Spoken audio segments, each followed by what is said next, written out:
It was so nice to see them there on the evening at the Tate. I think that was super. I've always said about Al's pictures that he ought to have a massive exhibition entitled Were You There? And then do a big spread in the paper so that the other people in his pictures can come and see them, just as these two young girls did. We never thought we would see the photograph again. I didn't. I was shocked. Yeah, so it was a real surprise when it turned up in the Tate. They tell a story, don't they? This tells a story. If the police had to catch a bad guy, they caught the right bad guy.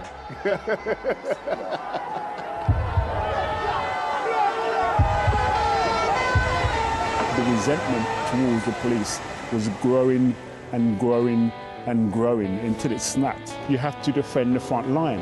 And so many of us were kind of shunted up here to defend the places where we used to go bluesing and partying on the front lines. That's where the battle commenced, really.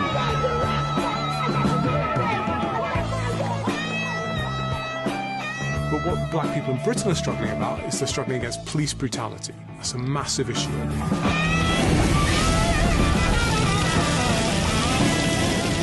Then we use demonstration as the key way of pushing our message across that we need equality, we need justice. We called a demonstration and the police deliberately.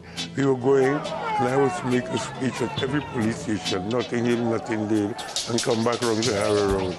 And when we were coming up to go Harrow Road, they sandwiched the demonstration deliberately and the fighting broke out. No, but don't forget, it was an era now where we had a lot of what you call police brutality. A lot of people were stitched up, and sometimes we had to fight back. If you don't have courage, you have nothing. There was a lot of tension in society.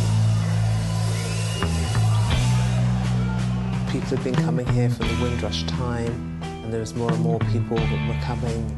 And we'd gone through a kind of recession in the 70s where there was high unemployment. There was all sorts of upheaval at the time. I wasn't commissioned to do it, and it's the first time our history has been told by our people. You know, usually they have the Sunday Times and somebody who comes into an area and they think they know everything about the area, you know? And they show us, half the time they show us in a very degrading way, like drug addicts or this and hustlers and pimps and all that. Something scandalous, yeah? And this is what I've done it growing up as part of our history and to correct history. Black is beautiful. This has changed because black people are aware, and white people are aware of it too because white people now want natural wigs. They want wigs like this. Dig it? Isn't it beautiful? All right.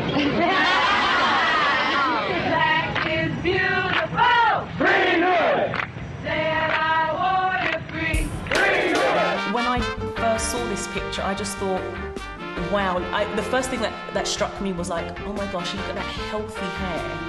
We have influenced British culture, fashion here, from the 60s with the Rude Boys, you know, the mods, the skinheads, the 70s, the whole sound system culture. We influenced all of that. So, you know, on the street, we are the kings and queens, basically. Our language, our style, the way we walk, and here is a very important part of that. For those of you old enough to remember the 70s and the iconic image of Kevin Keegan, who was England's top footballer of the mid-70s, he had this proper serious afro. For me, this picture, there's two levels at which I'm looking at it, and one is, you know, I appreciate that it is from the 70s, and so I kind of am aware of the politics that is connected to that image and to the power of the afro.